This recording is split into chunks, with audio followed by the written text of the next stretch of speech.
नुमित अमदनी खुदोंथिबु ताव हायरबदी चेंदुना हिंगबा नत्ते याम सेक्सिन हिंगजबी मनीदु कैथेल थोकलुरगा हंजिलकपदा ngасidi thenglap tawre nongmata sumna thengna hanjilakpa nate asukuina macha ani yulakpagi kaithen thokpusida adubu mangonda karigumba sakhina ama pigadawgi thawaina mapu mana silibra khangde numit simade yachanglakpa matamdagi khajik laisile mamsilakle mipum khudingsu mayumda hanjinaba matamni aduna leiraktu ihang hangi lantak mi kharadi dum chatli manisu ngasidi matomta tare aduna chatliwadu khautak chai mapukningda kigum lakum thangliwa khongthangdu mangam isan sande adumna ihai hainatana chatlingaituda sabtrakanna tungoirapna leiraktugi leipalna yetuda karigumba ma inerakpagum tawrei angang natavanina manidu masana dum wakhal taje wakhaldasu asumna khanjai imai pema ngasiri aigi numit suraba tunghanna yengthokluwadi tawdana thanglamliwa khongthangdudagi khajik yangkhatna chatli adubu chatli haibdu mangai yaubu kovadi leitabagum wakhalda pokche sor sangna wakhal pathava oina holi aduga inarakli duna aki akhang pidanawa sat mamaidudasu nanthokche mamai nanthokpa loirakpada ngasai makhai kanamta chathaudava lambi aduda nupi ama chatlami ahanbadri manidu wakhal khajik chauthokchage tawrui adubu mikup phade tungoinana inaramba saptradu lepthi adudagi lam khununa tengthana mari mangarak khonglai khara thuna yaurabadi maphagadabani ichanu padusu lowga laktabra khangdene mana sumna hek solubadagi mangda chatlifa nupidu isaigi sur nungsibama ngangba hurei mani mamit mana chap yungkhale adudagi khongthang yangna thanglambadagi tapthana khajik chatli mana taptharifutuga mangdagi nupi adusu taptharakbugum tawi isaigi sur oina nganglambadagi mahut hui khonglaga amuk chatli nupidu numidang sidabu nupina hui khonglaga chatpa masi minate lai soidan oigani ayyum amada changlaga hektamak thinbiu haijarage asikhana nupidugi tung inaduna chatpagi bahut mana wakhalasi ahanba khalakpaga thengnava thongal amada changlagi khanna jangsinba hek hauruwaga asiba miyama khangem phamda thangdoklaga phingau kuptuna thamba adugumba magi lambi chatfamda taaduna leiba mamituna ure kari matauno handakti manidu tung khaji khali aduga magi mamangda chatliva nupidu leirivra hinthokluwada leiramde madugi mahutta amamba marak aduda maikhu wangwang kaduna leirami manigi thauna pumba loirakpagum tawrei mayum yongnava chatkadawa lambi aduda chatnava honavagi mahut tunghanna amuk chatlage ninglakladuna sat onthoklaga chatke tawrui mani sathina khangi khangbaduna ma tasengna tusali masak machu khangdawa nupa amagi thauriyan fibam mama mitmangda tarang yamna akiba fibamda chongthoktuna leirare mani masa pumba thakni akiba marak adudagi mabu kaurei ima kanano phat onthoklui macha nupa pamel oirami mani machagi makhutta pairaga yamna pakhana hairei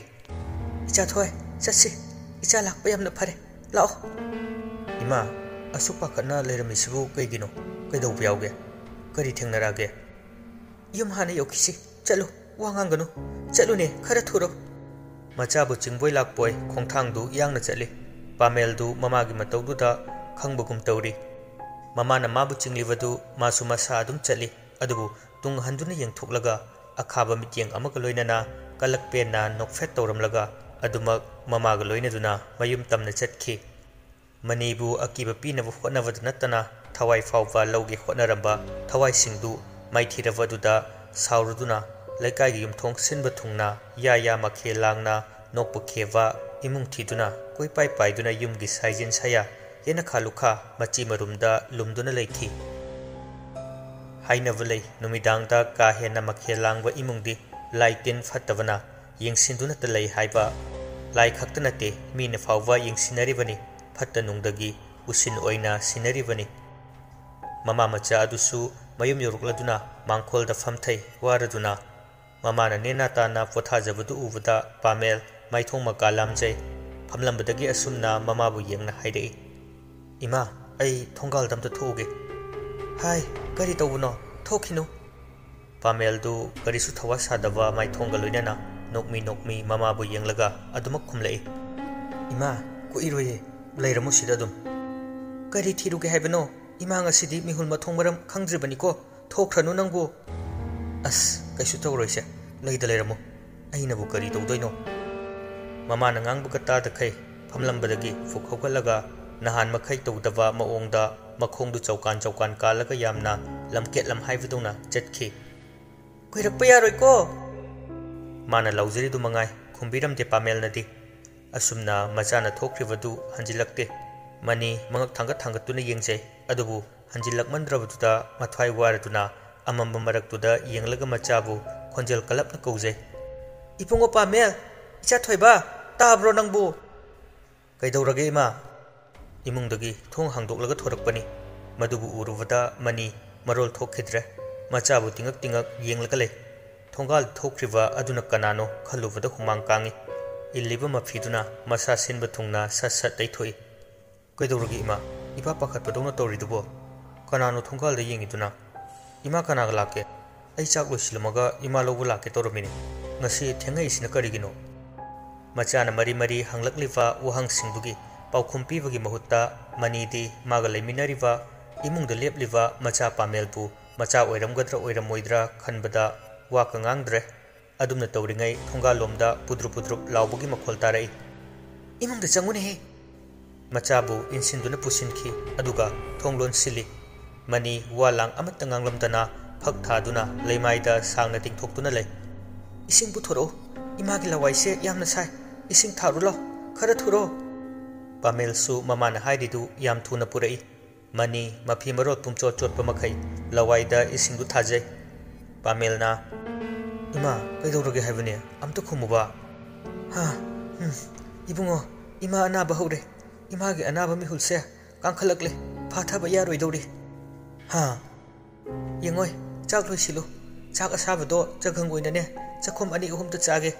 येनसांग का याहुलकनुको पामेलसु होय हैरमलगा चटखि money सोरमपि अमा होली अदुंगै थाइना मचा अनिना पिकलिंगै थेंगनरक्खिवा अकीबगी सकफम पुरवा हनुवा अदुबुसु ngasiदी नहौनना अमुक निंगसिंगलक्तुना मिटमांगदा fun चोंगथोक्तुना लेररे मसिगी वाखलना अनंबनी माना Lyman ओइरिबसी अनौब नते मनिगी पुंसिदा असिगुम मतौ असि थेंगनवा मचानुपादा वारिली थोपसु ngamjada ngasiगी अहिंग असिमदी फक्त ओंदुना खांजै money महाक्ते खलरoi खलवसु अमदगी थैदोरकपदा अमदा अमुक ओंथै अमदगी लैथोरकपदा अमदा अमुक लामसिले ngasai mabu thinbiramba machanupa pamelgi saktam loduna laklamlaga chatkhriwa aduna kana lairami ra haifa asida khanbada nington pombani machanupa naitom pokchawa magi amatta ngairawa mani kadom thokadavanu khanbada wajavani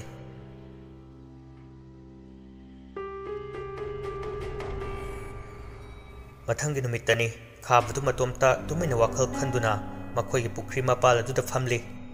chumna nupi angang thivagi matau karamna sel tangani haifa wakhal galoinana manega machalgagi punsibusu nungaina leheningbagi sum khalambadagi wakhaldu tarang ipomlakta tauduna karigumba amana humduna pukhibugum tawrei malangi ipomdagi apikpa chanainava khonjel amanasu kaurakpagum phaurei kai hage kanna khomdokduraga kana sumanakta leramdre adudagi mangolda sumangdasu kana su leptuna leibu ude adudagi man khumlurivadu kanana kauvanu khalai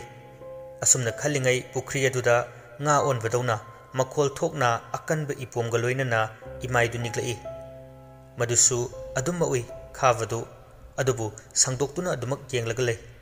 karigumbadasu pukridudagi ising sokalaga kanagumbana chatkhibadawna ubagum lakpagum su tawrai tarang malang ipun punsinavadawna tawri mikupsida khavagi wakhaldu amuksu hek wakhal matai amuksu hek tarang chatli adumna tawringai mausaga manadava nungsikki sahumamana masade silai adumna hek silakpaga khava mit kuptana asaba mitamdawna chaptingna famlaglei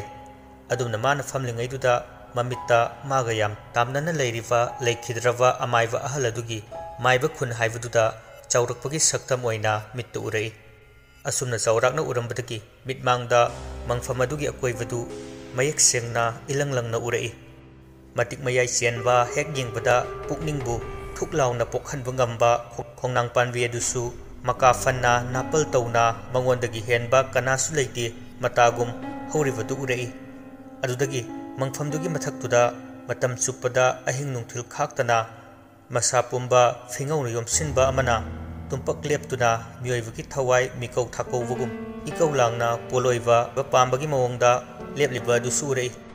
masi khak urambadagi asum khajik hanjilaga leikriva amaiba ahladugi yumjaw adu mami sami oi sengfatana khajik khajik uba horakpadu korau mana khabagi manglana du thugairere oi lainingi ro tunglomdagi khutumna duk yanglen da surai adum hek torakpaga ngasai makai khabagi akoivada ungsinduna leiramba mahusagi nungsit ka manadava sahum madu nganglaga paithokhi madugi makhol aniduna khangjaba nate ayuma as kaidorino sira kaidolaino chakro hairo farak tawno amta phamu is kaidore bunga adugi am matha sariduna ha tarupi oina hairage e kaino e akaiduna toranuda yamunna khantharaga hairei ne gise karem ka thainar kanu ei budi karem na roine nate sapta nangondabu taru vina yabirakadra sin asi hairga makhong makhut kadu laimaida pop pop tharaga pangnokta noi koraudu mana adumna nokpadu ubada khavadi sauhu saude noksu nokte tumena yenglaga lei nate adubu karamain khalurino thaina na koyani salak sagai khana khibadu nangna mangondei mama putti packet ama lauraga charo winatro hojiksu unaba yapote khu kamnariba aduga tarubi nungsi hairage laikai wa thok oinaba tawbiranu khit phangdabai hounaba tawranu adui saru khaji khaji koithogane yengba yaba thikisiko thok thak oiro paroidaba tawnu on thokpa kaidobagi laikai wa thok oidoino angang masa sunatrabada masu lesabi mapung pharabani aikhoi tana mitta angang oina ubai wani mi wakhal thina tabani laikai wa thok oidoba thabak sungtaw toroi mana hingsa abiduna bo atumai hainu he wakhal yam tabani अरे कयाम थुन कनखलिनो नते नंगिसे फागीदि नते को कनाय फागीनो नते नते याम थीना पाकथोक चाउथोकनाने खनबा याबो खलगनि हाइदैसे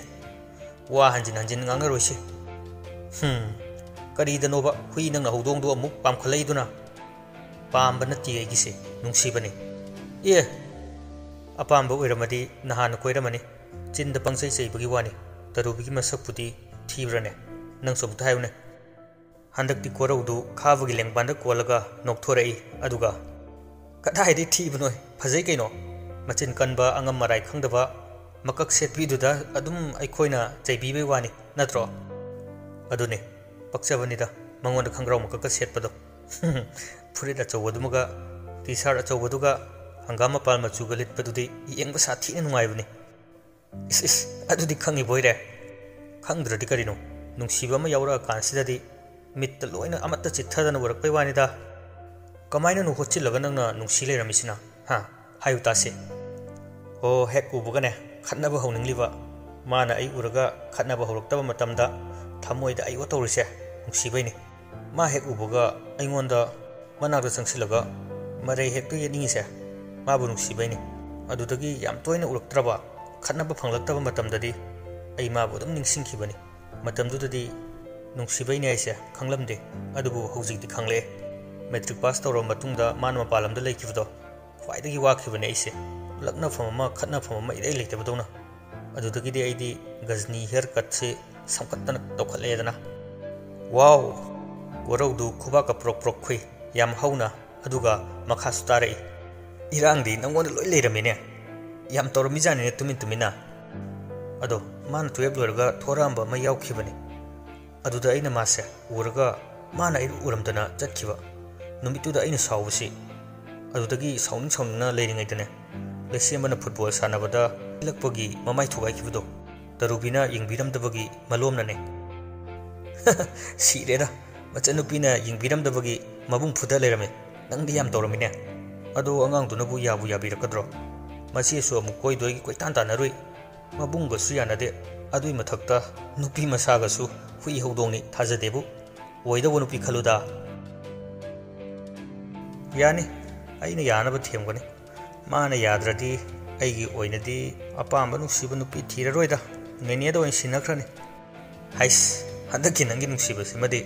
ꯃꯅꯨꯡꯗꯩ ꯊꯣꯔꯛꯄ ꯃꯥꯜꯂꯤꯀꯣ ꯃꯥꯏ ꯄꯥꯛꯆꯕ ꯑꯣꯏꯖꯔꯣ ꯍꯣ ꯑꯣꯏꯖꯔꯒꯦ ꯑꯁꯤ ꯍꯥꯏꯔꯒ ꯑꯅꯤꯗꯨ ꯅꯣꯛꯃꯤꯟꯅꯩ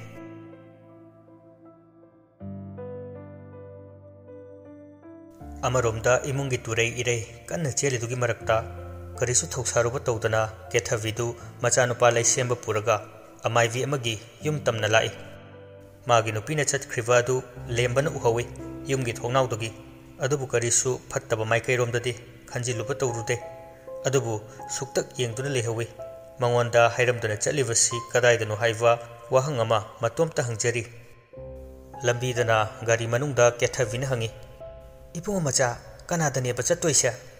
ꯃꯥꯏꯕꯤ ꯁꯖꯤꯛ ꯍꯥꯏꯕ꯭ꯔꯥ ꯀꯩꯅꯣꯝꯃ ꯍꯥꯏꯈꯤꯒꯨꯝ ꯇꯧꯕꯅꯤ ꯀꯩꯗꯧꯔꯦ ꯍꯥꯏꯒꯦ ꯃꯥꯏ ꯍꯟꯅꯨꯕ ꯄꯨꯔꯦꯜꯗꯨꯕꯣ ꯍꯣ ꯃꯥꯗꯤ ꯑꯍꯜ ꯑꯣꯏꯔꯦ ꯑꯁꯨꯝꯕ ꯇꯧꯕꯁꯤ ꯅꯨꯡꯉꯥꯏꯇ꯭ꯔꯦ ꯑꯗꯨꯅ ꯃꯥꯒꯤ ꯁꯦꯕꯣꯛꯅꯤ ꯂꯣꯏꯅ ꯁꯤꯟꯅꯈ꯭ꯔꯕꯅꯤ ꯆꯞ ꯃꯥꯟꯅꯕꯅꯤ ꯑꯗꯨꯝ ꯆꯠꯂꯨ ꯌꯥꯅꯤ ꯍꯥꯏꯔꯛꯄꯅꯤ ꯊꯋꯥꯏ ꯁꯅꯥꯗꯨꯅ ꯀꯩꯗꯧꯔꯦ ꯂꯥꯛꯇ꯭ꯔꯤꯁꯤꯅ ꯂꯥꯛꯀꯅꯤ आदा मफमदुदा अदुम लेरमगे हायरकपनि खितंग थुना चलो ngasiदिने नतैमसे सेतना हेक्ता चारदौबनि इमा आइदिको आइगी नमौ नुपिदुदा सुमाइन तौबदि यारोइको खुपाक सिखिदा तौनु कयारा खाइदौरगे मदुबो आइगी इसा अमता आइनि यादब थबक अमता तौबो यारोइ नंगसुनि आइनि यादब नुपि हेक पुराबा हंदक्ति नंगसु यावनाने हाटकदबनि हो आइदि इमादा हाना याब्रा यादब्रा हंगमिदुनि ममा मचा अनीदु ngang yum amagi thongkalda gari du khami he kumtharakpada mi kharasu thokiba thengnai haibajani ni masigi amai bisa wai mek sangi aduni ni na hektai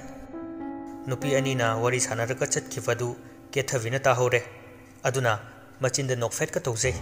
aduga mai paklani haiv maongda changlai makhoi bu thawai snana ngaiduna lerami aidi noi ngaibda sidore he itaw अखोई मा केथविना मचुम ताखै केरिङैदनि मी कयाबु लेरिगे लैत्रे अखोई खतंग आइरबनि ngasiगी चंगो थवाई सनाना मांग थारगा केथविगा लैसेमबबु माइबिदुगी मनाक्ता पुसिलै लैसेमबना इमा तु ख्याउ चुंगी माइबिदुना लेरमलिवा मसक्तु उबदा थवाई सनाना लैसेमबबु वा nganggनु मतागुम मखुत्ता कन्ना पाइसिलै अमाइबि अदुना फमु हाइना इंगि तरुकलिवा फिदा अदुदा मखोई हुमना परेंग साना फमे केथविदी अमाइविदुना लेरमलिवा मवोंग मतवदु माने हेक पामजबा हाइब थोकले माइ पाकदबा माले खंजै फनेक फी अमुबुंगाक्ता सेट इली मित्तुसु मुसिन मुना ये ममित कदु तराव माइदादी यामना चुमी सनाले खुजिदी अमत सीदे हौजिक फावि ओइनदी माइबि सजिकतु वांगांगलक्त्रि